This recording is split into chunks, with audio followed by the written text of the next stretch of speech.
Hello बच्चों, क्या हाल चाल। उम्मीद करते हैं कि आप लोग अच्छे होंगे और अच्छे से पढ़ाई कर रहे होंगे।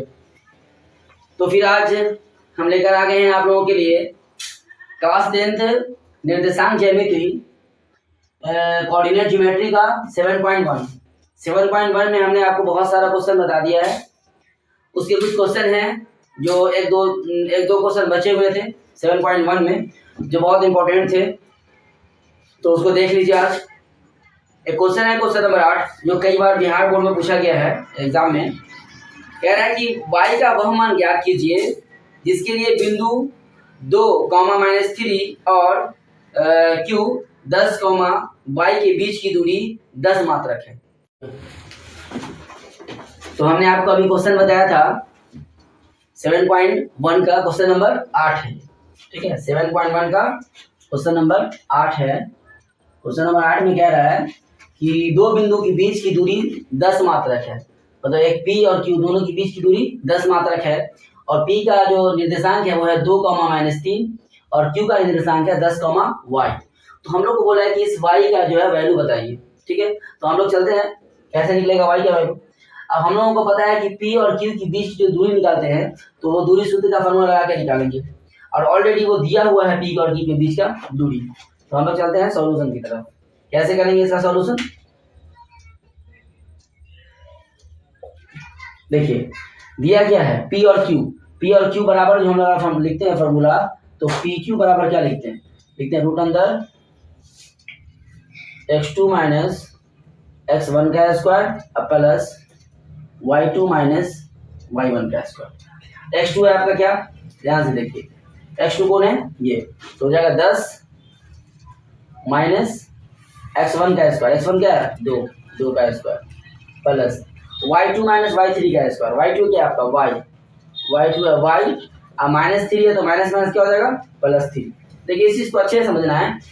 अगर किसी स्टूडेंट को ये मान रखने में प्रॉब्लम हो रहा है कैसे रखाएगा, तो यहाँ जब हम लोग मान रख रहे होते हैं, जब हम आपको बता रहे होते हैं कि कैसे रखाया, तो उस पर गौर कीजिएगा कि हमने 2 पॉइंट लिया, एक पहला पॉइंट था P और दूसरा पॉइंट था Q। तो इस वाले को हमने क्या किया है x1 और y1 मान लिया है। ठीक है, फर्स्ट वाला जो होता है उसको हम लोग पहला वाले को बोलते हैं x1 y1। ये हमारा x1 y1 था और इसको हमने मान लिया है कि ये x2 है, ये क्या है y2। अब क्या हो गया ना कि यहाँ से आप देख करके लिख सकते हैं। अगर इससे भी ना समझ में आ रहा हो किसी को तो क्या करो, पहले लिख डालो। ये लिख लो कि x1 बराबर कितना, x1 बराबर 2, x2 बराबर कितना, तो x2 बराबर 10, y1 बराबर कितना, तो y1 बराबर -3, y2 बराबर कितना, तो y2 बराबर y। पहले इसको लिख लीजिए। अगर किसी स्टूडेंट को ये समझ में नहीं आ रहा है कि ये x1 y1 क्या होता है, तो कैसे, पहले वाला अगर जो पॉइंट पहले होगा, जो बिंदु पहले होगा वो आपका हो जाएगा x1 y1 और जो बाद वाला होगा x1 y2।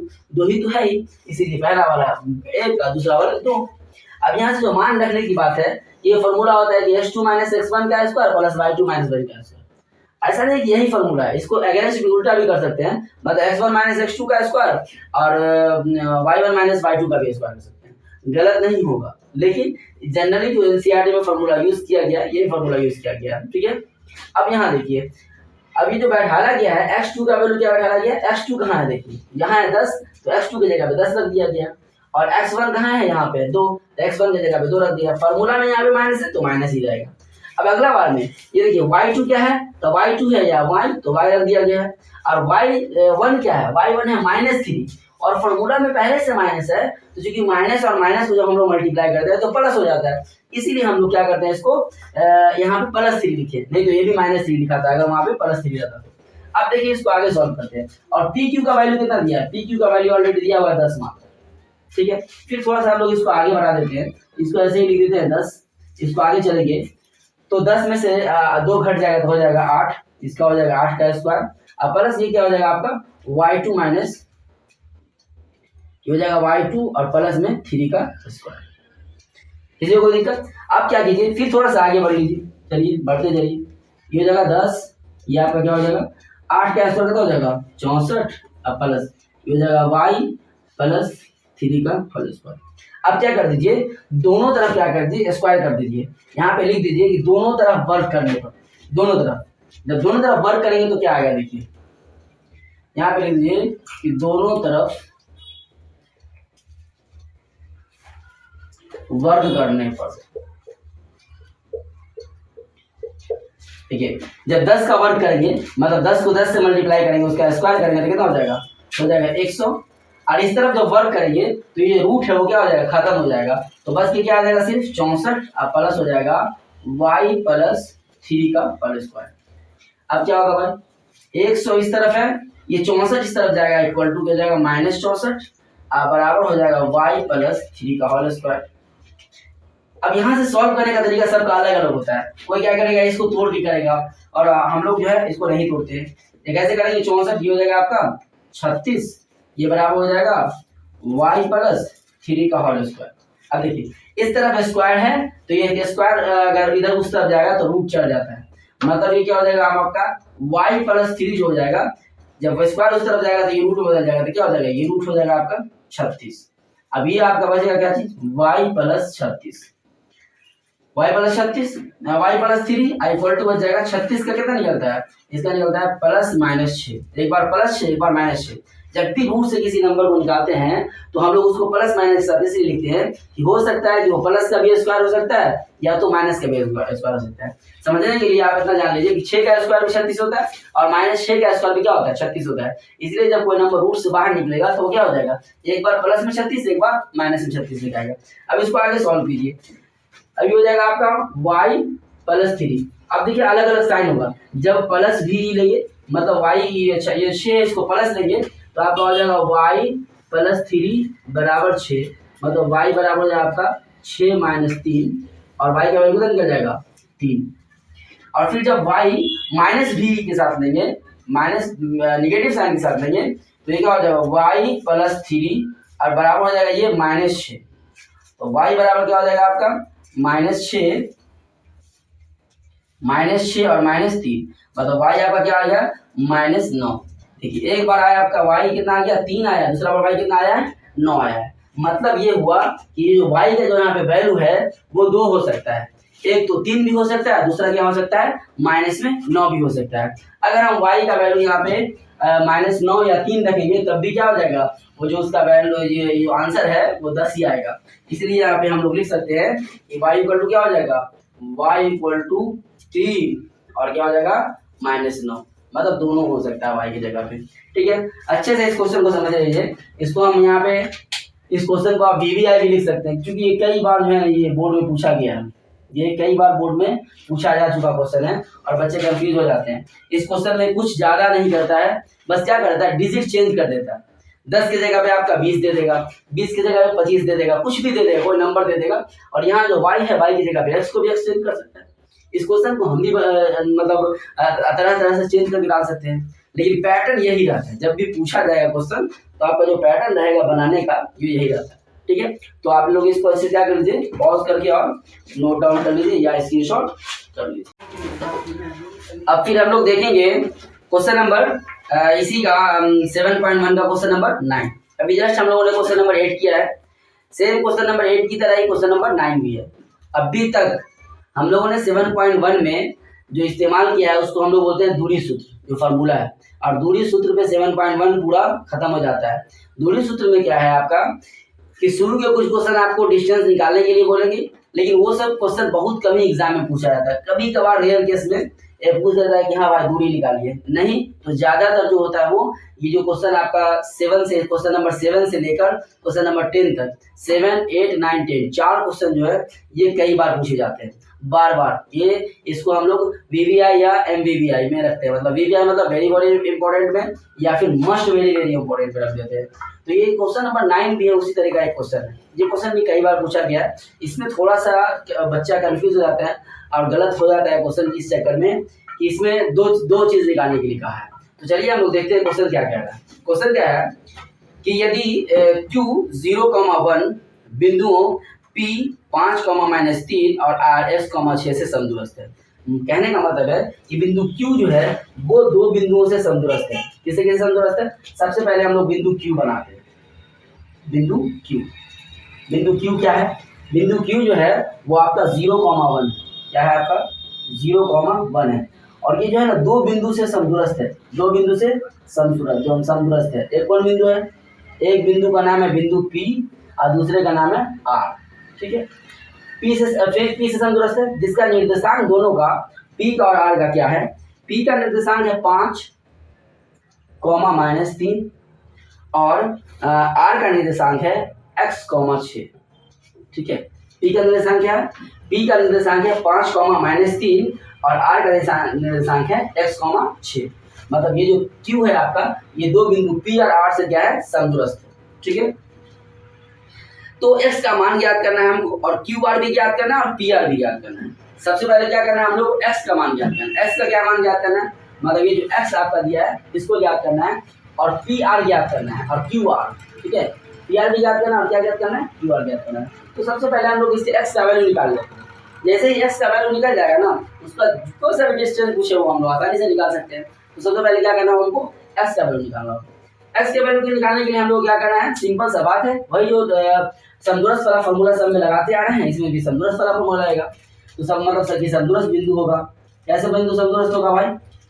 तो कौन कौन समदूरस्थ है? P Q समदूरस्थ है, मतलब P से क्या है? Q समदूरस्थ है और E Q R के QR समदूरस्थ है, ठीक है। जितना P Q होगा उतना ही QR होगा, ठीक है। हम लोग क्या करते हैं, हम लोग अभी नॉर्मल अगर इसका फॉर्मूला बैठा लेंगे तो हो जाएगा √x2 - x1 का स्क्वायर और equal two plus y2 - y1 का स्क्वायर इक्वल टू में फिर वही फॉर्मूला लिखाएगा। लेकिन अगर हम लोग यहीं पे इन दोनों का स्क्वायर कर दें, P का स्क्वायर Q का स्क्वायर कर देंगे, तो हमको क्या होगा ना कि रूट नहीं लिखना पड़ेगा फॉर्मूला में। इसीलिए इस क्वेश्चन को आसान करने के लिए हम लोग यहीं पे स्क्वायर कर देते हैं। इसको हम चाहे दोनों तरफ अगर स्क्वायर करेंगे तो कोई फर्क नहीं पड़ेगा। तो P का भी स्क्वायर कर दीजिए और Q का भी स्क्वायर कर दीजिए, QR का भी स्क्वायर कर दीजिए, PQ का भी स्क्वायर, QR का स्क्वायर। और जब स्क्वायर लिख दिए तो ये फॉर्मूला चेंज हो गया आपका। अब रूट नहीं लिखाएगा फॉर्मूला में, सिर्फ लिखाएगा x2 - x1 का स्क्वायर प्लस y2 - y1 का स्क्वायर। और इस तरफ भी क्या लिखाएगा? x2 - x1 का स्क्वायर और प्लस में क्या लिखाएगा? y2 - y1 का स्क्वायर, ठीक है। अब देखिए, अब यहाँ से बात आती है कि अब कौन किसको x2 माना जाए, किसको x1 माना जाए, किसको y2 माना जाए। तो आपको क्या करना है कि देखना है कि P और Q की बात करना है। किसकी बात कर रहा है? P Q की। इसमें क्या कीजिए, जिसको आपको मन चाह रहा है x1 मानिए, जिसको मन चाह रहा है आपको y1 मानिए। तो हम लोग क्या करते हैं ना, हमेशा Q को फिक्स कर देते हैं, ठीक है। Q को फिक्स कर देते हैं, ये रहेगा x1 और y1, यह फिक्स रहेगा, ये बदलेगा बार बार। जैसे कि अभी पी क्यू का बात हो रहा है तो ये हो जाएगा x2 और ये हो जाएगा y2, ठीक है। अभी पी क्यू का बात होगा और जब इसका बात होगा तो ये हो जाएगा। अभी पी क्यू का हम लोग चल रहे हैं, पी क्यू में क्या करेंगे? x2 क्या होगा? देखिए यहाँ पे 5 -0, देखिए क्या हो जाएगा? 5 - 0 का स्क्वायर प्लस इधर क्या हो जाएगा आपका? -3 और -1 का स्क्वायर। इधर काम खत्म हो गया। अब इस तरफ में भी क्या करेंगे? अब इसको मान लेंगे x2 और इसको मान लेंगे y2, ठीक है। अब क्या हो जाएगा? इधर लिखेंगे तो क्या हो जाएगा? x और x -0 का स्क्वायर अब प्लस इधर क्या हो जाएगा? अब ये हो जाएगा आपका y कितना है? तो 6 और -1 का स्क्वायर, ठीक। 5 और 0 को घटाएंगे तो 5 ही बचेगा और 5 का स्क्वायर करेंगे तो कितना हो जाएगा? 25 हो जाएगा। 3 और 1 दोनों जुट जाएगा, तो जुटेगा तो क्या होगा? -4 और -4 का स्क्वायर एक बार चलिए कर ही देते हैं सबसे अच्छा। इसको -5 का स्क्वायर हो जाएगा और प्लस ये हो जाएगा आपका -4 का स्क्वायर। इधर आइएगा तो क्या हो जाएगा? x का स्क्वायर हो जाएगा। अब इधर आइएगा तो क्या हो जाएगा? घटेगा तो ये भी क्या हो जाएगा? आपका 5 का स्क्वायर। अब इसको आगे चलिए, 5 का स्क्वायर कितना? 5 × 25 प्लस 4 -4 का स्क्वायर कितना? 4 चौके 16। इस तरफ x का स्क्वायर क्या हो जाएगा? x का स्क्वायर और प्लस क्या हो जाएगा? प्लस 5 का स्क्वायर कितना हो जाएगा? 5 × 25, ठीक है। अब देखिए सबको एक तरफ कर लीजिए अगर, तो ये क्या हो जाएगा? x का स्क्वायर प्लस 25 -16 और -25 दोनों इधर आएगा तो इक्वल टू क्या हो जाएगा? 0। -25 और +25 घट जाएगा तो खत्म हो जाएगा। बचेगा क्या चीज? बच जाएगा x स्क्वायर -16 बराबर 0। मतलब x स्क्वायर बराबर क्या हो जाएगा? 16 और x बराबर क्या हो जाएगा? √16। तो x का वैल्यू कितना निकल जाएगा? x का वैल्यू निकल के आ जाएगा आपका 4। ठीक, मतलब x का वैल्यू आपका आ गया 4। यहाँ पे से लिख लीजिए कि x बराबर 4। समझ पहली बात, x का वैल्यू निकल गया। अब आपसे पूछा क्या है, अब आपसे पूछा है कि क्या निकालना है। जब x का वैल्यू निकल जाएगा तो क्यू आर निकालिए। क्या निकालिए? क्यू आर निकालिए और पी आर निकालिए। सबसे पहले क्यू आर निकालिए, Q R R distance formula लगाइए। डिस्टेंस फॉर्मूला लगाइए तो क्यू आर निकल जाएगा आपका। क्या होता है क्यू आर बराबर अगर लिखेंगे तो रूट अंदर x2 माइनस x1 का square plus y2 minus y1 का स्क्वायर। अब x2 क्या होगा, ध्यान से देखिए, क्यू आर का बात कर रहा है अभी, क्यू आर का x2 इसका x हो जाएगा। तो अभी हम लोग जस्ट x का वैल्यू निकालेंगे, कितना हो जाएगा 4 और माइनस 0 का स्क्वायर अब प्लस y2 कितना देख लीजिए, y2 है 6 और माइनस 1 का स्क्वायर। कितना हो गया भाई 4 का स्क्वायर हो जाएगा, 6 में से घटाकर कितना हो जाएगा 5 का स्क्वायर हो जाएगा। तो जाएगा 4 चौके 16, 5 पचे 25 और 16 और 25 को जोड़ दीजिए कितना हो जाएगा 6 5 11 एक हाथ में जाएगा 41। तो ये जो रूट 41 मात्रक हो जाएगा। कितना हो जाएगा रूट 41 मात्रक। फिर आपको बोला कि पी आर क्या वैल्यू निकालिए, फिर लिख लीजिए पी आर बराबर क्या हो जाएगा रूट अंदर x2 माइनस x1 का square plus y2 minus y1 का स्क्वायर। x2 क्या है आपका, देख लीजिए x2 क्या है, x2 है 5 माइनस x1 क्या है x 4, तब 5 माइनस 4 का स्क्वायर प्लस y2 कितना देखिए, y2 है 6, y2 है आपका -3 और माइनस ये क्या हो जाएगा आपका -6 है ना। इसको नहीं आना 5 माइनस 4 की है, 5 माइनस 4 -3 और -6 ये क्या हो जाएगा आपका 5 में 4 घट जाएगा, कितना हो जाएगा 1 का स्क्वायर अब प्लस 6 और 3 की जुड़ेगा कितना हो जाएगा -9। क्या हो जाएगा आपका 1 का स्क्वायर तो 1 ही होता है और 9 का स्क्वायर कितना होता है 81, मतलब कितना हो जाएगा रूट अंदर 82। ये हो जाएगा आपका 82 मात्रक। ठीक है, तो आपका ये सबसे पहले तो क्या निकालना था आपको x निकालना था और सेकंड टाइम में आपका निकालना था पी आर और क्यू आर निकालना था। तो पी आर और क्यू आर तो कोई भी निकाल सकता है, उसमें तो डिस्टेंस फार्मूला लगाना है और निकल जाएगा। मेन यहाँ पे हम लोग क्या करना था x का वैल्यू निकालना था। जैसे ही x का वैल्यू निकल जाएगा तो हम लोग क्या हो जाएगा पी आर भी निकल जाएगा और क्यू आर भी निकल जाएगा। ठीक है, तो ये जो है ना आपका 3 तरीके को इसमें जो है ना 2-3 तरीके का क्वेश्चन होता है। कभी इसमें आपका x गायब रहेगा, कभी y गायब रहेगा, ठीक है, कभी डिस्टेंस दिया रहेगा उसका कुछ, ठीक है, और कभी कभी समदूरस्थ वाले में x y दोनों गायब रहेगा और बोलेगा कि x y में क्या रिलेशन है, मतलब x y दिया रहेगा मतलब उसका वैल्यू नहीं दिया रहेगा, लिखा रहेगा x और y, बोलेगा कि x और y में क्या बताइए रिलेशन बताइए। तो टोटल ये 4 क्वेश्चन है। इसमें क्या होता है कि बोर्ड एग्जाम में थोड़ा सा डिजिट क्या होता है चेंज करके और पूछा जाता है एग्जाम में। कभी कभी एनसीईआरटी के एग्जाम्पल से भी पूछ लिया जाता है। और सबसे बड़ी जो चीज़ होती है चाहे वो बिहार बोर्ड के लिए हो या सीबीएसई बोर्ड के लिए हो, हम लोग क्या करते हैं जो टीचर भी होते हैं और बच्चे भी होते हैं, तो पूरे बिहार की बात तो नहीं, लेकिन मैं अपने कुछ अपने एरिया की बात कर रहा हूँ। यहाँ जो टीचर होते हैं वो बच्चों को सिर्फ और सिर्फ एनसीईआरटी का जो बुक होता है वही उसी को पढ़ाते हैं, उसी का क्वेश्चन वगैरह सॉल्व करवा के खत्म कर देते हैं काम को। लेकिन मेन जो क्वेश्चन जो मेन प्रॉब्लम जो बुक है वो है एनसीईआरटी एग्जाम्पलर, जो 90 हमको तो लग रहा है कि इस एरिया हम लोग के एरिया में ज़्यादा टीचर को पता भी नहीं कि एनसीईआरटी एग्जाम्पलर का कोई बुक आता है और उस बुक से कुछ क्वेश्चन होते हैं, है ना। तो सबसे ज़्यादा जो बिहार बोर्ड में ऑब्जेक्टिव वगैरह डाला जाता है या आपका कुछ क्वेश्चन वगैरह जो अलग से रहता है, जो बच्चों को लगता है कि अरे ये तो एनसीईआरटी बुक में है ही नहीं, तो वो सब आपका एनसीईआरटी एग्जाम्पलर से होता है क्वेश्चन। ठीक है, तो आप एनसीईआरटी बनाइए और एनसीईआरटी बनाने के बाद एनसीईआरटी एग्जाम्पलर को बनाइए। एनसीईआरटी एग्जाम्पलर जो बनाइएगा उससे जो प्रॉब्लम कीजिएगा उसमें बहुत ज़्यादा प्रॉब्लम रहता है बनाने के लिए, तो उससे आपको फायदा होगा, आपका रिवीजन भी हो जाएगा और क्वेश्चन उसमें से आपको बनाने में मजा भी आएगा। बोर्ड में उस आपको लगेगा कि हाँ इसमें से क्वेश्चन क्या होता है बोर्ड में आता है। ठीक है, तो आप इसको क्या कीजिए स्क्रीनशॉट कर लीजिए या फिर पॉज करके नोट कर लीजिए। ठीक है, फिर मिलते हैं नेक्स्ट क्वेश्चन में।